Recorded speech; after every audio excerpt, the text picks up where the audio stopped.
समुद्र कित्येकांच्या जिव्हाळ्याचा विषय। समुद्राच्या पाण्यात पाय ठेवून कित्येक तास नुसतं बसून राहावं असंही वाटतं। त्याच समुद्राच्या पाण्याला आता गहिरी निळाई मिळाली आहे, कारण गेले काही दिवस रत्नागिरीच्या समुद्र किनाऱ्यांवर निसर्गाचं देखणं रूप पाहायला मिळतंय। जगामध्ये काही कमी ठिकाणी, ठराविक ठिकाणी प्लॅन्टम्स येतात। जसे काजव्याला रात्रीच्या वेळी ते चमकतात काजवे, तसंच ते प्लॅन्टम्स पाण्यामध्ये निळा प्रकाश देतात, चमकतात। माझं खूप मोठं भाग्य होतं की ते मला कॅमेरामध्ये कॅप्चर करतात आणि लोकांसमोर आणतात। रत्नागिरीच्या भाटे किनाऱ्यासोबतच मिर्या आणि गुहागर समुद्राच्या लाटाही निळाशार झाल्यात। याचं कारण आहे प्लवंग। निळ्या रंगाने पाणी पेटल्यासारखं वाटतं, बायोल्युमिनेसन्स म्हणतो आम्ही त्याला, आणि पाण्यामधले जे सूक्ष्मजीव आहेत ते ह्याला कारणीभूत आहेत।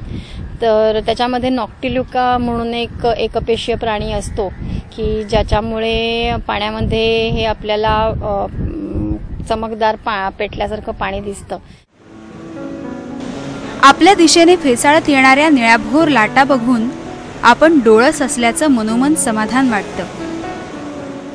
ह्या प्राण्यांच्या शरीरामध्ये जे ल्युसिफेरॉन नावाचं एक द्रव्य तयार होतं आणि त्याच्यामुळे शरीरातून हा एक प्रकारचा प्रकाश बाहेर टाकला जातो। त्यांना खाण्यासाठी आलेले जे काही इतर जीव असतील, जलचर असतील, तर त्यांना एक प्रोटेक्शन म्हणून की त्यांच्यापासून स्वतःला वाचवण्यासाठी म्हणून हे प्राणी आपल्या शरीरातून हा प्रकाश टाकतात।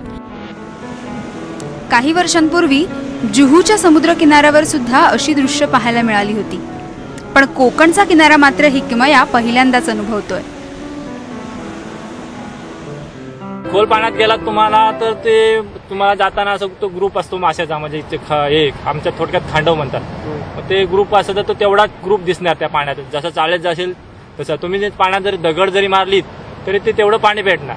किनाऱ्याला का निळसर वगैरे दिसतं, तर किनाऱ्याला ते पाणी आलं की ते लाटा फुटतात, लाटा फुटले की त्यात तो मिक्स होतो आणि तो लाईट देतो।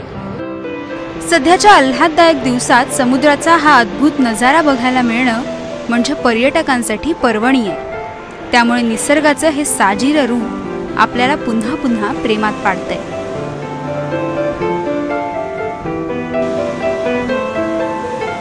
सचिन देसाईसह ब्युरो रिपोर्ट, एबीपी माझा, रत्नागिरी।